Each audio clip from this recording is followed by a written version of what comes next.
Indah heula kaayaan di alam manusia. Ayeuna malik deui heula nyaritakeun kaayaan Bimarah anu geus aya di alam siluman teh. Dikurung dina jero penjara. Harita Bimarah karek sadar tina kapiyuhana. Manehna meuni ruas jeung sieun barang apal manehna geus aya dina jero rohangan penjara teh. Haruh Gusti, bener-bener apes nasib teh. Si horeng aing teh geuning dikurung di jero penjara siluman. Ieu teh gara-garana mah si Edoh jeung si Radia. Awas ya, ku aing dibales yang kege. Garantas Bimarah. Jung Bimarah nangtung tuluy noong kana saringsik beusi. Breh kaayaan di luar teh meniasa aneh. Katempo caang ngebrak, tapi teu katingali aya panon poe. Tatangkalan mah aya, tapi teu karasa aya angin. Red ka ditu, red ka dieu, si horeng rohangan panjara teh geuning loba lain hiji. Kabeh diisian ku manusia anu kaayana matak piwatireun. Aya nu dadan teh sirahna dihandap, sukuna di luhur. Aya oge anu ditiir sigalauk, dientep jeung jalma-jalma sejena.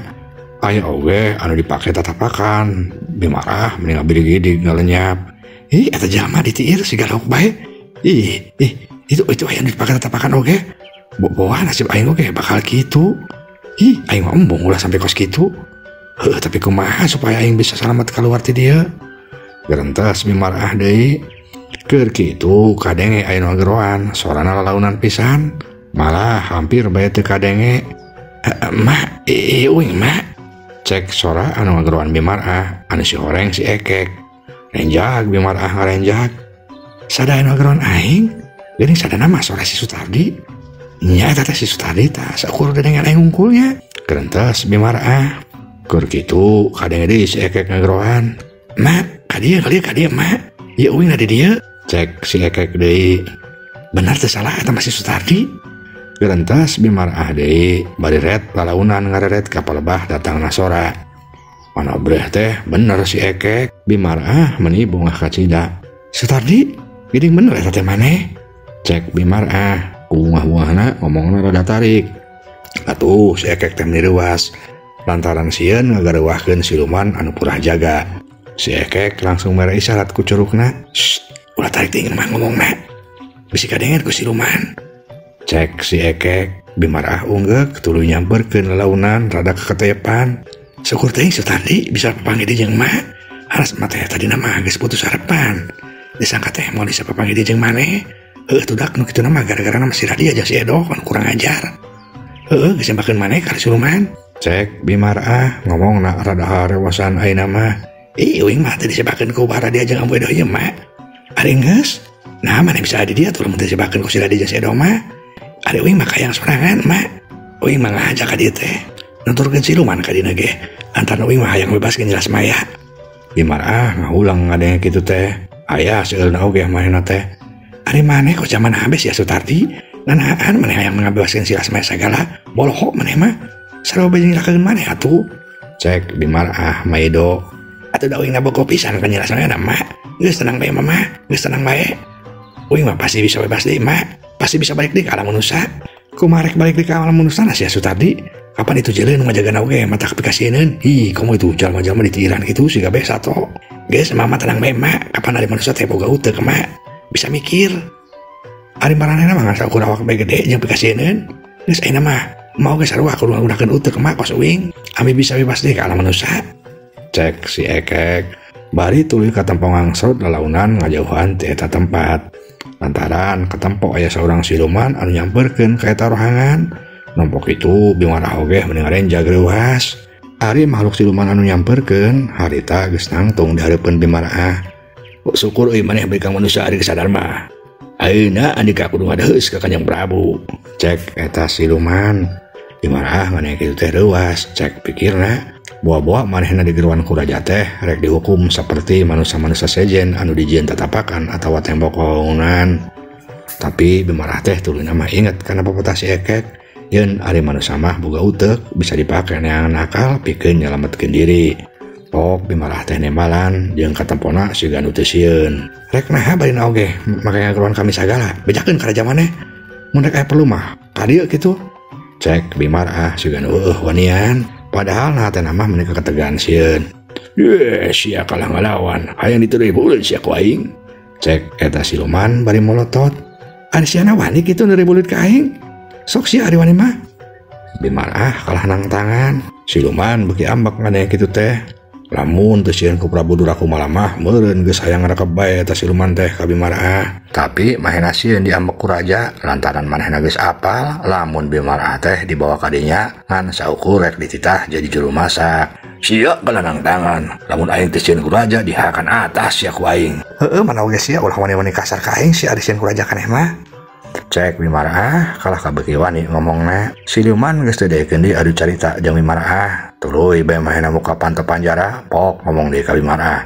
Ayeuna sia kumaha maneh bae tinggal pilih. Si hayang lempang sorangan tah yang digusur sia ku aing. Aing mau boga suku sia. Aing oge bisa lempang sorangan, halik sia ka ditu ulang-ulangan. Cek Bimarah bari tuluy bae mahena kaluar ti jero panjara. Ari hatena mah mahena oge kategan da sieun bisi dinaha boh dinaha ku Prabu Durakumala cenah. Tapi di sejen hatena Bimarah oge jadi ngarasa penasaran. Rek naha cenah Prabu Durakumala nggeruan manehna teh. Da lamun mahena rek disiksa kos jalma-jalma sejen mah meureun ayeuna oge bisa. Kitu cek pikir Bimarah.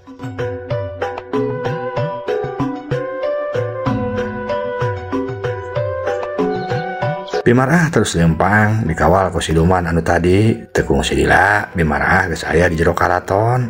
Breh si horeng Prabu Durakumala teh geus nungguan. Nempo Bimarah datang, Prabu Durakumala ka tempo marah mae. Atuh Bimarah na oge teu pati sieun ari nempo kitu mah. Pok Prabu Durakumala kadenge nyarita. Kumaha bibi? Ayeuna geus betah teu cicing di dieu. Cek Prabu Durakumala nyaritana meni leuleuy. Moal anu betah cicing di tempat kos kieu patut mah. Teu kami mah hayang balik, yot anterkeun deui kami ka lembur kami. Tembal Bimarah. Ye, ada ngomong teh kasar bae bibi mah. Ulah kitu dak ulah mah teu boga niat jahat ka bibi teh. Ngan saukur rek made pagawean, engke gajihna gede. Ari perkara yang balik mah, engke ge pasti dianterkeun deui ku kula oge. Ngan ayeuna mah sementara kulana butuh tenaga bibi. Poho sangaran teh bibi. Cek Prabu Durakumala deui. Ya dekeun ngalan kumaha mah nyimas marah. Aya perlu naon moal kami ka dieu? Tak kami teh disebakeun sukan ku si Radia jeung si Edo. Tanya Bimarah, meuni teundeung ludeung nyaritana. Tuh bibi. Bibi mah ulah nyebakeun ieu. Adik kula mah mau bibi teh ka dieu teh. Poho nyimas marah maksud teh. Mau nyimas marah ka dieu teh. Cek kula oge butuh tenagana. Jang jadi tukang masak. Engke gajina ku kula dibere gede. Cek Prabu Durakumala. Bimarah rada ngahulang ngadenge Prabu Durakumala ngomong rek mare gaji gede teh. Cenah aing rek dibere gaji gede. Terus rek diantarkeun deui lamun hayang balik ka lembur teh. Turutkeun wae sugan ku aing. Geus kajeun lah. Jadi tukang masak di negara siluman oge ari gajina gede mah. Pabeurieun di alam manusia mah hese negan pagawean teh. Da masih negara siluman oge da aing mah teu munjung. Kerentes Bimarah. Nampo Bimarah ngahulang Prabu Durakumala nyarita deui. Nah, kalah ngahulang bae bibi poho nyimas marah. Dek tuh lamun digawekeun di dieu. Lamun teu daek nya ka ajun. Lamun teu daek kumaha kitu? Atuh lamun teu daek mah rek dipaksa ku kamina. Cek Prabu Durakumala. Iya atuh tah masuk aja ngari kitu mah. Geus lah daek. Tapi gajina kawaskeun ka gede. Ya pasti gede bibi. Nyimas marah. Malah lamun geus balik ka lembur oge nyimas marah teh pasti jadian dia mah pangbeunghar na pokona mah. Cek Prabu Durakumala. Geus kajen lah, geus kajen. Atuh alus ari kitu mah. Ayeuna jeung nyimas marah na ka ditu gawat ka dapur. Pangmasakeun kaeunah jang pibojoeun kuring nyilas maya. Bimarah kaget ngadenge Prabu Durakumala ngomong ngaran nyilas maya teh. Oh, si horeng silas maya teh dikawin ku Raja Siluman Ontolohot. Karunya teuing anak aing si Stardi. Cek Bimarah, omonganna kadengieun ku Prabu Durakumala. Ngomong naon nyimas marah? Naon maksudna nyebut ka kami Ontolohot teh? Bimarah reuwaseun. Sieun bisi Prabu Durakumala ambak. Pok Bimarah buru-buru nemalan. Hapura Kanjeng Raja. Ari Ontolohot teh bahasa manusia eta teh Kanjeng Raja. Naon hartina eta teh? Hartina Kanjeng Raja teh kasep. Lamun kalaki kitu. Lamun awewe Ontolohot teh hartina geulis. Oh kitu bener. Berarti lamun kitu mah kami ngomong ka nyilas maya teh kudu nyebut Ontolohotnya nyimas marah. Lantaran berempan hartina geulis. Nya itu bener pisan Kanjeng Prabu. Atuh nuhun nyimas marah. Geus ayeuna mah gawat kitu gawe ka dapur. Sumangga tuh Kanjeng Prabu Ontolohot. Ayeuna kuring rek gawe di dapur. Nya juga itu tembal Prabu Durakumala. Ari Bimarahna leos bae indit dikawal ku siluman anu tadi. Cak urang tunda heula.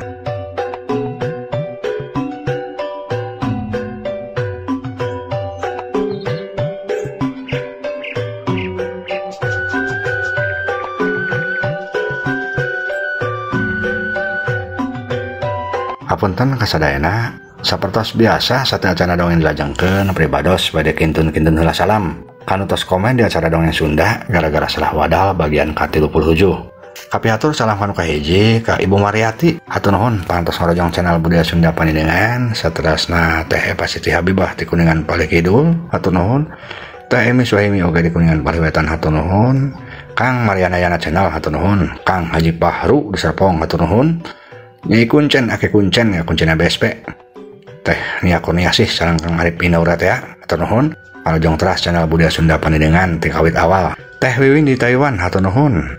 Mamah Andri Maulana di Dubai. Hatur nuhun. Kang Setiabudi di Tasikmalaya. Hatur nuhun. Teh Eni Suhaini di Batam. Hatur nuhun. Hensu Mayang Sunda alias Nang Heni teh di Lembang Bandung. Hatur nuhun. Dr. Linda Bella di Tasikmalaya. Hatur nuhun. Teh Linda Imut di Bandung. Hatur nuhun. Kang Prajuarjuna di Banjar. Hatur nuhun. Doyok nih pada channel sarang Ibu Yayahna ya. Hatur nuhun pisan Ibu Yayah ngarojong terus channel Budaya Sunda Panidengan. Terus lan channel oge hatur nuhun.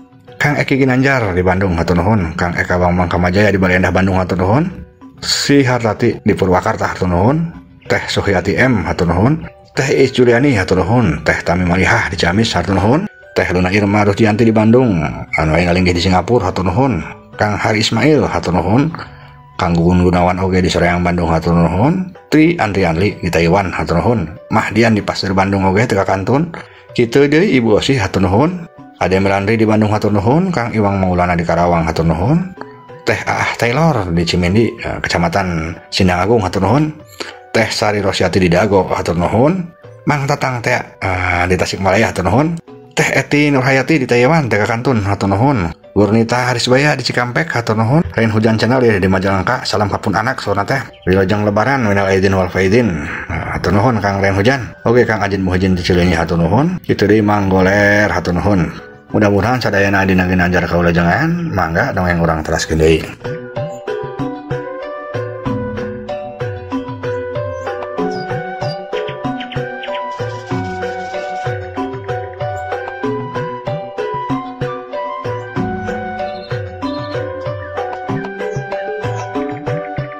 Ayeuna caturkeun Mbah Radia.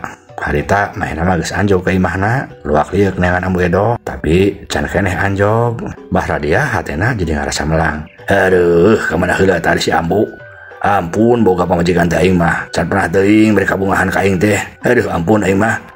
Garentes Mbah Radia tuluy kalacat kana golodog, reket muka pantol, tuluy asup ka jero. Sanggeus aya di jero, Mbah Radia nyeungeut damar jeung lampu gantung. Sakalian nutup-nutupkeun jandela. Sanggeus kabeh caraang, Mbah Radia balik di kahareup nungguan Ambu Edoh datang. Tapi sampai kadang edur magrib oge, Ambu Edoh tak can keneh datang. Mbah Radia mimiti teu geunah cicing. Melang bisi Ambu Edohna kumaha onam. Moal naha kitu si Ambu teh. Aduh aing mah geus aya bae pikiraneun teh. Gerentas Mbah Radia bari jung nangtung tuluy lempang kahareup ulak-ilik ka jalan. Tapi nu ditungguanna teh can embol-embol keneh bae. Mbah Radia beuki pusing. Aduh, aing kudu kumaha geus kieu, susulan deui tah kumaha. Heuh, tapi lamun disusulan oge ka mana aing susulanna. Gerentas Mbah Radia ka tempat beuki teu geunah cicing. Geus ka jero, geus kaluar, ka jero deui, kaluar deui, kitu jeung kitu bae kalakuan Mbah Radia harita.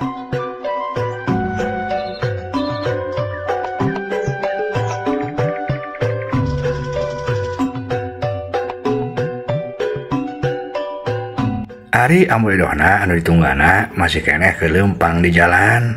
Kaayaan geus beuki poek, mana sasaha. Jalma saurang-urang acan nu kumu-lampreng. Ambu Edoh beuki seueul ka Mbah Radia. Bener-bener eta si Radia gejul sugan anu satenya. Tega eta ka aing. Teu melangeun pisan ka pamajikan teh. Kumaha lamun aing teh anu nyantrok batur? Heuh da kapan aing teh keur ngora mah kasebutna oge kembang desa. Loba anu bika ka aing teh. Ai si Radia kalah siga teu eueuh pisan ari ka aing. Gerentas Ambu Edoh gugulunuk.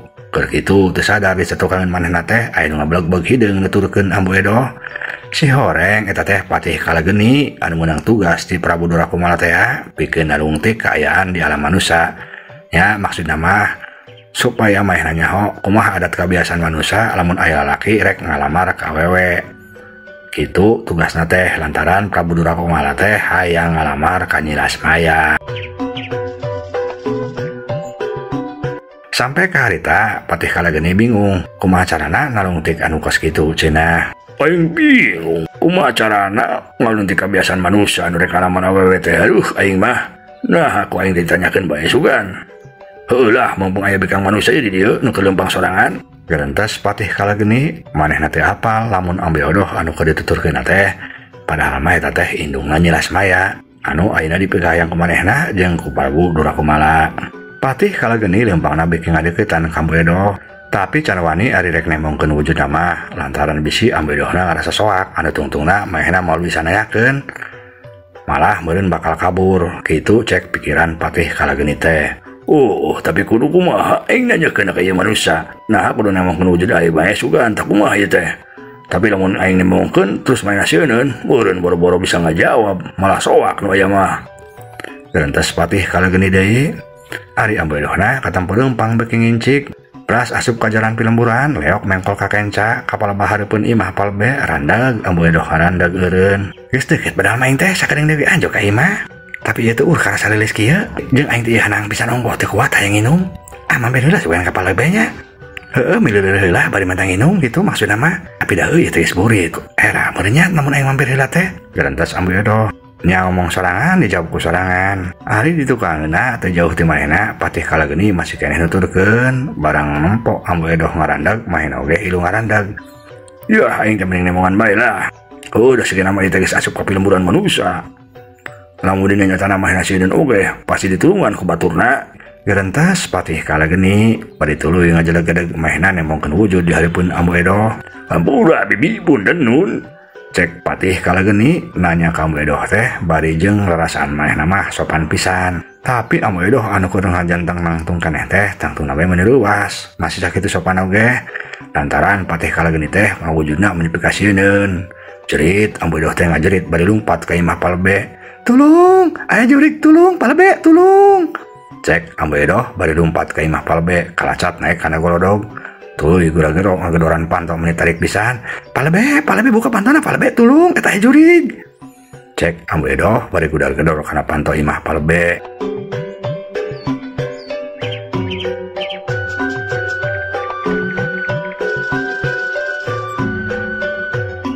Ari di jero imah palbe jeung diiam pamajikanna karek rengse pisan dahar. Manehna menireuwas barang panto imahna anu gudar-gedor tarik teh bari jeung esora we anu tulung-tulungan. Bapana eta saha di luar gudar-gedor kana panto meni tarik pisan? Eta bari jeung teu sopan ongkoh wakau kitu bapana. Cek diam pamajikanna palebe. Atuh teuing nah kalah nanyakeun ka kami. Kapan sarua kami ge teu nyaho?